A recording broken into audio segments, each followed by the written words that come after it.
अवधूत चिंतन श्री गुरुदेव दत्त श्री स्वामी समर्थ महाराज की जय।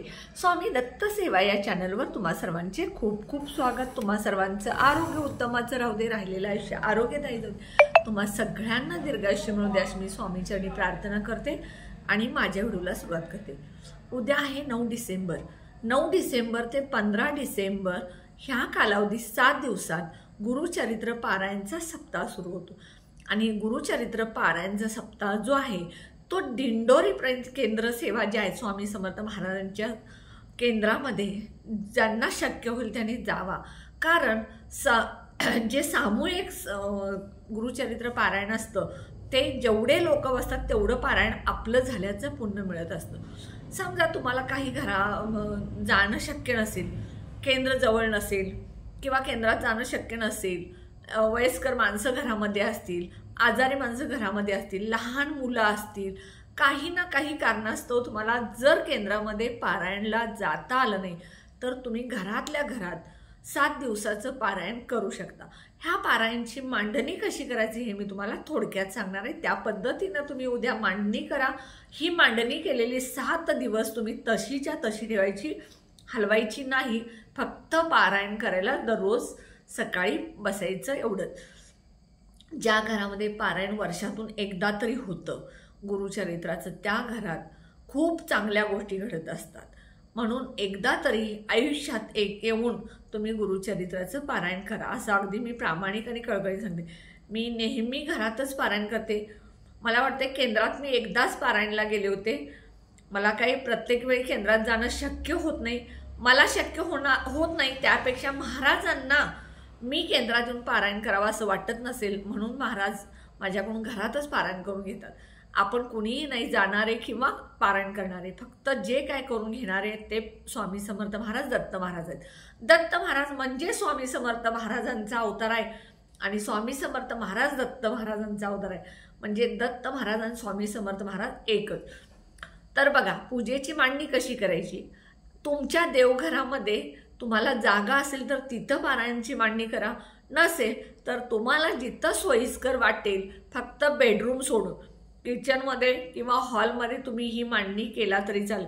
मी प्रत्येक पारायणच्या वेळेला किंवा सत्यनारायणची पूजा असू दे, ज्या काय माझ्या म्हणजे फक्त मार्गशीर्ष महिन्यातली मांडणी तेवढी मी देवघरात करते। सत्यनारायणची पूजा असू दे किंवा गुरुचरित्राचं पारायण असू दे किंवा जे मी रुद्राभिषेक वगैरे करते ते मी माझ्या घराच्या हॉलमध्ये ईशान्य कोपऱ्यामध्ये करते। म्हणजे जिथं देवाचं स्थान आहे तिथं तसंही तुम्ही करू शकता, ईशान्य कोपऱ्यात, घराचा ईशान्य कोपरा, कारण तो देवाचं स्थान असतं। तर ती काय करायचं बघा, एक चौरंग किंवा पाट घ्या। पाटावरती पिवळं कापड किंवा केशरी कापड नवीन असावं किंवा देवाचं म्हणजे देवासाठी तुम्ही जे वेगळं ठेवलेलं असतात ते असावं। ते पाटावरती हांतरायचं आणि त्यानंतर तुमच्याकडे दत्त महाराजांचा फोटो असेल तर बरोबर मधोमध पाठीमागे ठेवायचा आणि त्या महाराजांच्या, दत्त महाराजांच्या फोटो, माझ्या म्हणजे बॅक साईडला तो दत्त महाराजांचा फोटो दिसतो। हा फोटो दत्त महाराजांचा भोजन पात्रातला शिरोळमधला आहे। तर मी म्हणजे शिरोळमध्येच राहते, कोल्हापूर जिल्ह्यात तालुका शिरोळ आणि शिरोळमध्येच राहते आणि आमच्या इथेच गावात भोजन पात्र आहे दत्त महाराजांचं। औदुंबरातून डायरेक्ट शिरोळमध्ये दत्त महाराज आले आणि दत्त महाराजांनी एका ब्राह्मणाच्या घरी भोजन केलं। ही कथा तुम्ही गुरुचरित्राच्या पोथीमध्ये वाचलीच असेल। तर हा महाराजांचा फोटो माझ्याकडे, तो मी माझ्या चौरंगवरती ठेवते। तुमच्याकडे दत्त महाराजांचा, स्वामी समर्थ महाराजांचा कुठलाही फोटो असेल तो तुम्ही पाठीमागे ठेवायचा आणि त्या फोटोच्या समोर देवाच्या उजव्या हाताला आणि आपल्या डाव्या हाताला, म्हणजे हा समोर पाट आहे, त्या पाटाच्या समोर आपण तोंड करून बसलेलो आहे, तर आपल्या डाव्या हाताला आणि स्वामी समर्थांच्या मूर्तीच्या उजव्या बाजूला कलश स्थापन करायचा। थोडेसे तांदूळ ठेवायचे, तांदळावरती एक कलश ठेवायचा, त्या कलशमध्ये पाणी भरायचं, अखंड तांदूळ, हळदी कुंकू, 1 रुपयाचं नाणं, सुपारी टाकायची आणि त्यावरती आंब्याची किंवा विड्याची पानं 7 घालायची आणि त्याच्यावरती श्रीफळ ठेवायचं। त्या श्रीफळला हळदी कुंकू लावायचं, कलशाला 8 ठिकाणी हळदी कुंकवाची बोटं ओढायची, स्वस्तिक काढायचं कुंकूनं आणि त्या स्वस्तिकला दंड काढायचा आणि तो कलश त्या कुंकवावरती अक्षरावरती स्थापन करायचा आणि त्यानंतर त्या कलशाच्या बाजूला म्हणजे फोटोच्या समोर स्वामी समर्थांची मूर्ती तुमच्याकडे असेल तर ठीक, नसेल तर छोटासा फोटो जो असेल तो तुम्ही तिथे ठेवा किंवा तुमच्याकडे मूर्ती नसेल तर तुम्ही एक सुपारी महाराजांची म्हणून ठेवू शकता। त्या मूर्तीला तुम्ही हिनाचा अत्तर, त्यानंतर पिवळं फूल, अष्टगंध हे सगळं लावायचं आहे। त्याच्या समोर कलशाच्या समोर तुम्ही एक नारळ, पानाचे 2 खाऊच्या पानाचे, विड्याची पानं जी असतात खाऊची ती 2 पानं, सुपारी हे आणि 11 रुपये दक्षिणा तिथे ठेवायची त्या श्रीफळच्या पुढच्या बाजूला। आणि महाराजांच्या समोर तुम्ही एक गणपतीची सुपारी, 1 रुपयाचं नाणे गणपतीची सुपारी ठेवायची। आणि त्यानंतर तुम्ही पोथी जी आहे तुमची गुरुचरित्रची पोथी आहे ती तुम्ही एका बाजूला ठेवायची। त्या पोथीला वाचण्यासाठी स्टँड जे असतं ते घ्या किंवा एखादा छोटा पाट घ्या, त्याच्यावरती ती पोथी ठेवायची। पोथीला हळदी कुंकू, पिवळं फूल, अखंड तांदूळ अर्पण करायचे आणि दररोज अशा पद्धतीनं तुम्ही मांडणी करायची। आणि त्यानंतर संकल्प करायचा तुम्ही कशासाठी पारायण करता किंवा असंच करत असाल तर पारायण माझं आजपासून निर्विघ्नपणे 7 दिवसाचं करून घ्या असं प्रार्थना करायची।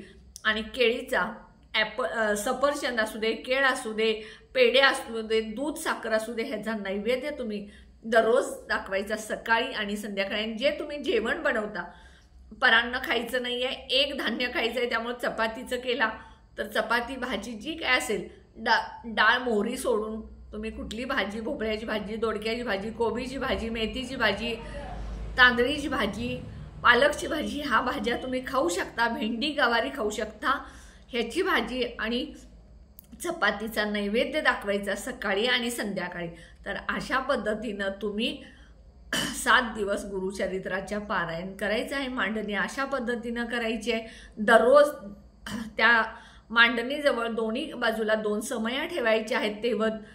शक्य झालं तर तुम्हाला अखंड ठेवा, नसेल एखाद्या वेळेस रात्री तेल संपलं तर दुसऱ्या दिवशी सकाळी उठल्यानंतर आंघोळ केल्यावर पहिल्यांदा समया प्रज्वलित करा, दिवा प्रज्वलित करा, तुपाचा दिवा दररोज लावा, आरती करा आणि अशा पद्धतीनं दररोज तुम्ही पारायण 7 दिवसाचं करून स्वामी समर्थांना करून घेण्याची प्रार्थना करा आणि मांडणी अशी करा। हा माझा छोटासा व्हिडिओ कसा वाटला तुम्ही कमेंटमध्ये सांगा। व्हिडिओला शेअर करा, लाईक करा, ऑल बटनला क्लिक करा, त्यामुळे माझे छोटे छोटे उपाय सेवा तोडगे करतील।